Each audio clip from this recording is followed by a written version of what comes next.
Nous sommes en train de parler sur ces trois symboles qu'on donne à un roi lors de son intronisation au pouvoir. Alors, nous sommes en train de décrire lentement et sûrement comment sont ces symboles par rapport aux Écritures, par rapport à la Bible. Nous sommes en train de parler sur le troisième symbole qui est le bâton souverain.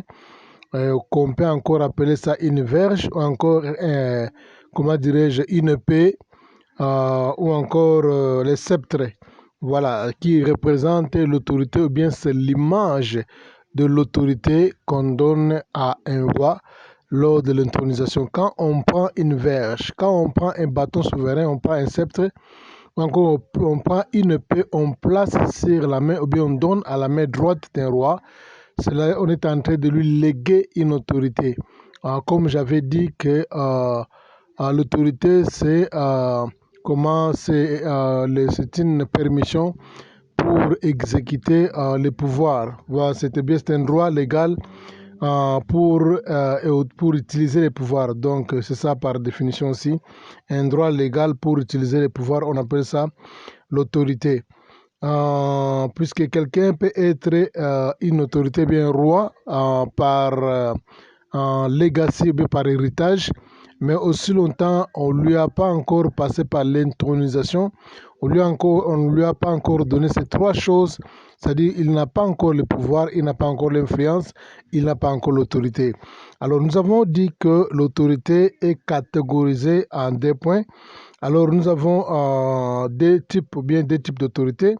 La première autorité, c'est l'exercice de l'autorité personnelle, qui est l'autorité qui est liée par rapport à la fonction ou bien au titre que vous avez. Et la deuxième autorité, c'est l'autorité de la soumission divine, l'autorité de la soumission divine, qui est le deuxième type de l'autorité.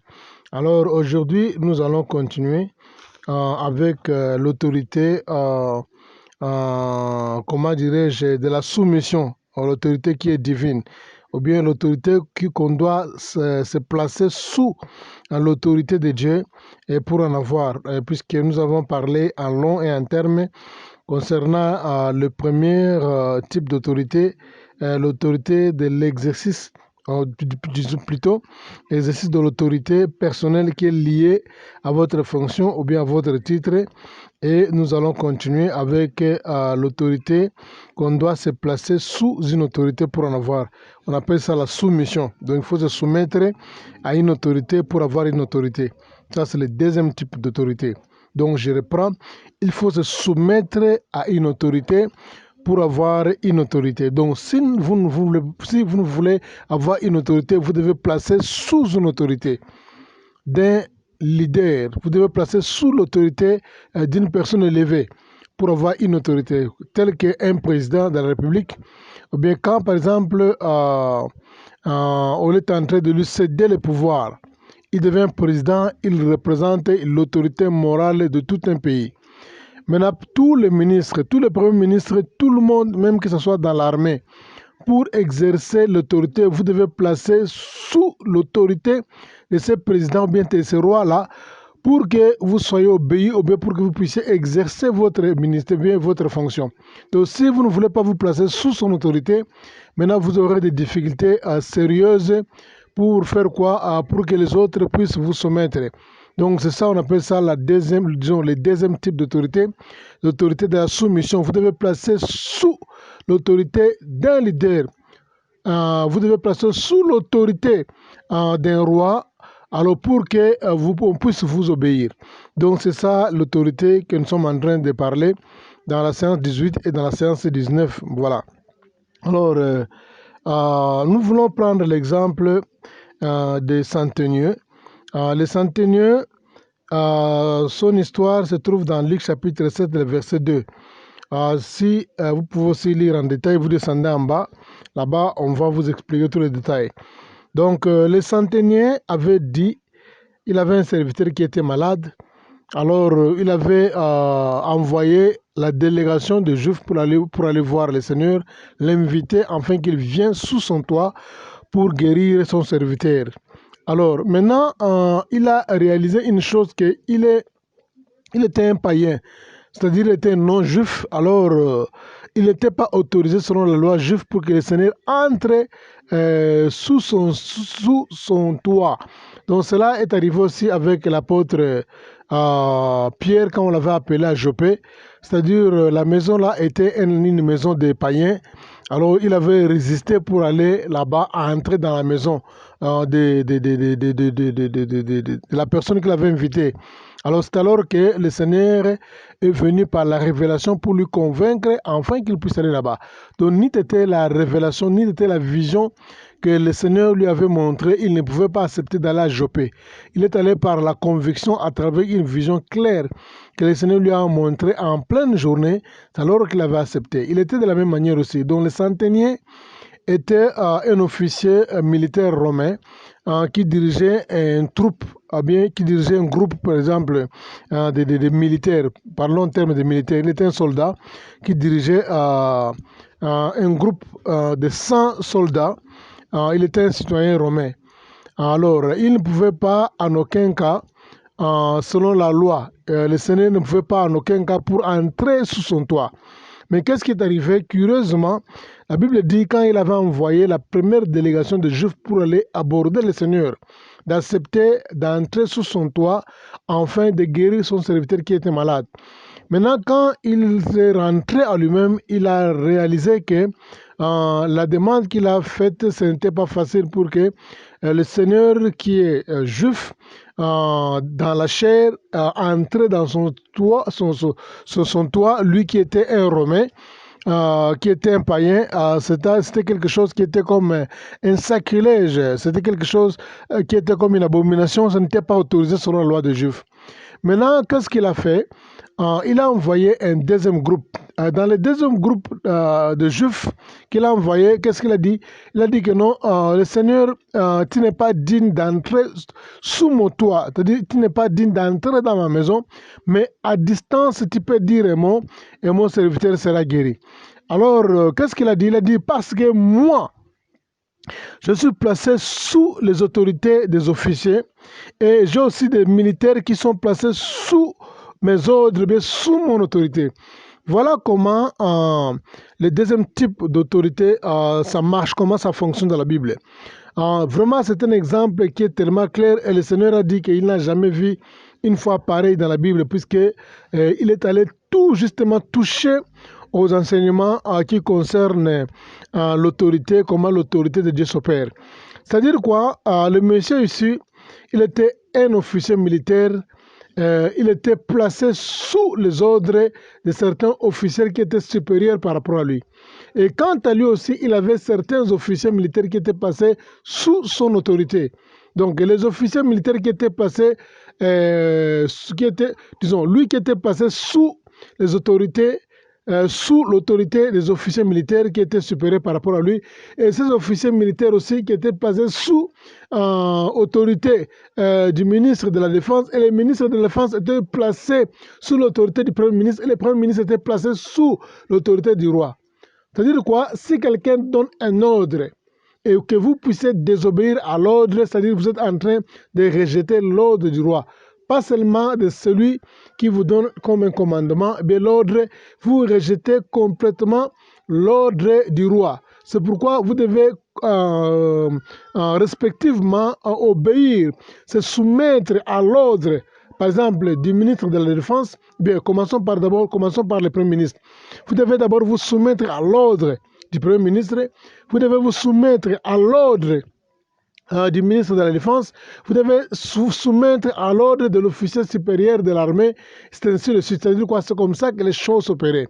Donc, il a compris cette notion ici, que l'autorité marche quand vous vous placez sous une autorité. Donc, si vous n'êtes pas sous une autorité, si vous n'êtes pas soumis sous une autorité, l'autorité ne marchera jamais dans votre vie. Donc c'est alors quand il avait compris cette notion, le Seigneur était vraiment étonné et le Seigneur a fait les éloges. Il a dit, je n'ai jamais vu une telle foi en Israël. Donc c'est comme ça que l'autorité fonctionne, l'autorité marche dans la Bible. Rappelez-vous quand le Seigneur dit que non, quand la Bible dit, celui qui rejette cette parole, ce n'est pas moi qui le rejette, mais il rejette celui qui m'a envoyé.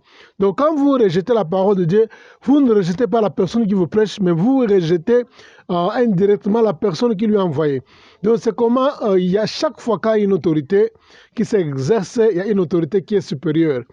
Donc l'autorité est placée sous une autre autorité avant que cela soit soumise. Donc si par exemple une autorité n'est pas placée sous une autre autorité, cela ne peut jamais être soumise.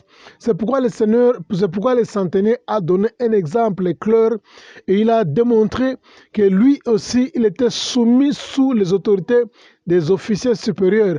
Alors quand on lui donne les ordres, il exécute. Pourquoi il exécutait les ordres qu'on lui donnait? Puisqu'il était soumis sous l'autorité de ses officiers. Alors, comme il était soumis sous les autorités de ses officiers, quand il donne l'ordre, si vous désobéissez à cet ordre-là, vous êtes en train de rejeter directement l'officier supérieur qui lui a établi, et vous rejetez officiellement l'officier, le ministre de la Défense, et vous rejetez automatiquement aussi les premiers ministres, et vous rejetez automatiquement les rois qui les a établis tous. Donc, si vous obéissez, ce n'est pas à lui que vous obéissez, mais vous obéissez au roi qui a établi toute cette hiérarchie jusqu'au centenier. Donc, le centenier, quand lui aussi, il a dit que non, j'ai aussi des officiers, des militaires, des soldats qui sont soumis sous mes ordres. C'est-à-dire quoi? Ils sont placés sous mon autorité. Quand je leur donne l'ordre, ils exécutent. Parce qu'en exécutant cet ordre-là, ce n'est pas à moi qu'ils obéissent, mais ils obéissent aux gens qui m'ont établi, puisque moi aussi, je suis placé sous une autorité. Donc, bien-aimés dans le Seigneur, chers leaders, chers servants de l'Éternel, c'est une notion qui est tellement, vraiment très capitale, très importante à comprendre avant de servir Dieu. L'officier avait compris une chose, que le Seigneur Jésus-Christ, à chaque fois il prêchait la parole de Dieu, il utilisait ces mots ici, mon Père m'a envoyé, mon Père m'a envoyé, mon Père m'a envoyé, mon Père m'a envoyé. Quand il disait l'Esprit de Dieu sur moi, donc il avait compris une chose, c'est-à-dire quoi? Il était venu, puisque le Père qui lui avait envoyé, c'est ça le mot Shiloh. Donc, quand le Père lui avait envoyé, il a compris que le Seigneur était placé sous l'autorité de son Père. Alors, comme Jésus était placé sous l'autorité de son Père, alors à tout esprit qu'il va s'adresser, automatiquement, on va lui obéir. Puisque s'il n'obéissent pas au Seigneur Jésus-Christ, ils sont en train de rejeter aussi son Père qui lui a envoyé, son Père qui lui a établi.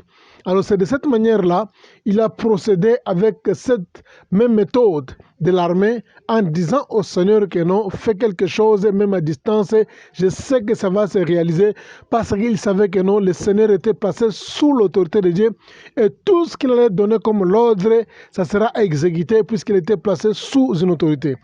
Ça, c'est vraiment le meilleur exemple de l'autorité dans la Bible. Il n'y a pas un exemple qui est meilleur que ça, l'exemple du centenier. Donc le Seigneur vraiment a approché ça, il a admiré ça. Pourquoi? Puisque ça coïncide avec les ministres de Dieu, les serviteurs de Dieu, les servantes de Dieu, tous qui travaillent dans la moisson de Dieu, ils doivent se placer sous l'autorité de Dieu, afin que tout ce qu'ils peuvent faire, ça puisse se faire soumettre facilement.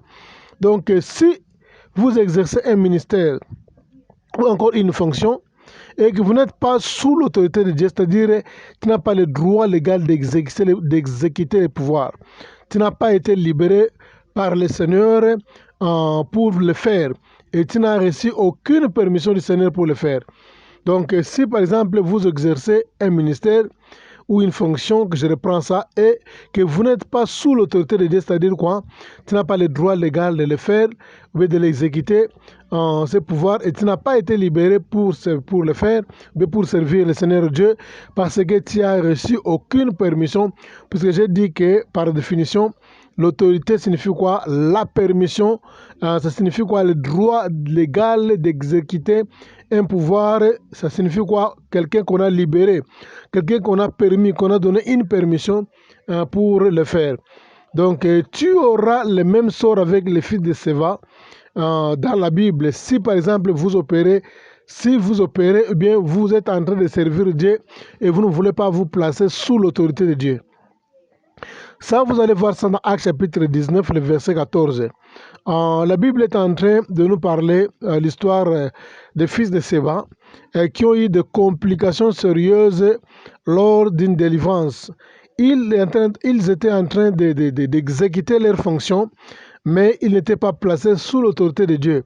Et ils n'avaient pas eu la permission, et c'est pourquoi ils ont eu des difficultés pour s'y faire. Ils n'ont pas été libérés pour le faire. Rappelez-vous, la Bible dit ceci, la moisson est grande, mais il y a peu d'ouvriers. Priez le maître de la moisson qu'il a envoyé les ouvriers dans son champ. C'est-à-dire quoi? C'est une façon aussi d'identifier que le Seigneur Jésus-Christ, malgré que la moisson peut être grande. Donc cela ne signifie pas que non, quand tu vois un coin là-bas, il y a trop de païens, il y a trop d'aventuriers, il y a trop de sorciers, tu dois obligatoirement implanter une église, tu dois obligatoirement commencer à servir Dieu. Non, il faut attendre le maître de la moisson pour te permettre. Donc c'est ça, la permission, c'est ça la définition de l'autorité, la permission. On doit te libérer, c'est pourquoi il dit que non, la moisson est grande, mais il y a peu d'ouvriers, mais priez le maître de la moisson qu'il envoie les ouvriers. C'est lui qui envoie les ouvriers dans son champ. Donc, c'est-à-dire quoi? Les ouvriers, quand il les envoie, c'est-à-dire ils doivent être placés sous l'autorité de Dieu avant de travailler dans la moisson. Donc, c'est pourquoi j'ai dit que le fils de Séba, plutôt, dans Actes chapitre 19, le verset 14, ils ont eu vraiment des complications pour faire une délivrance. Pourquoi? Ils priaient comme les apôtres, ils priaient comme les diacres, comme les anciens, mais écoute une chose, ils prêchaient sur la parole de Dieu. Mais quant à la délivrance aux gens qui étaient possédés par l'esprit impur, ils avaient des difficultés pour s'en sortir. Pourquoi? Puisqu'ils n'étaient pas libérés par le Seigneur. Ils n'ont pas reçu une permission, ils n'ont pas reçu un mandat de la part du Seigneur, ils n'ont pas reçu l'autorité de Dieu, ils n'étaient pas placés sous l'autorité de Dieu pour le faire. C'est pourquoi ils ont eu de grandes complications, mais ils étaient les fils des souverains sacrificateurs. Donc malgré les titres de leur père, malgré qu'ils aient placés sous les titres de leur père, mais ils n'étaient pas placés sous le titre, sous l'autorité de Dieu, ils ne pouvaient pas délivrer. Et par contre, la Bible dit, ces gens qui étaient possédés par les esprits impurs se sont jetés sur eux jusqu'à les déshabiller et les a frappés durement. Pourquoi? Puisqu'ils n'étaient pas placés sous l'autorité de Dieu, ils étaient placés sous l'autorité de leur père. Puisque leur père était souverain sacrificateur, croyant que non, en faisant cela, ils vont facilement aussi, comment dirais-je, les démons vont facilement aussi obéir. Donc les démons ne peuvent jamais obéir à une personne qui n'est pas placée sous l'autorité de Dieu. Avant de chasser les démons, avant que les démons puissent vous obéir, ils ont les yeux spirituels, ils voient à l'intérieur de vous, ils savent très bien identifier que non, tel ou tel est placé sous l'autorité de Dieu et tel ou tel n'est pas sous l'autorité de Dieu. Donc les démons ne peuvent obéir qu'à un serviteur de Dieu, à une servante de Dieu qui est placée sous l'autorité de Dieu, qui est le symbole du bâton souverain, le sceptre, la verge ou encore l'épée. Merci, nous continuons la suite. Si vous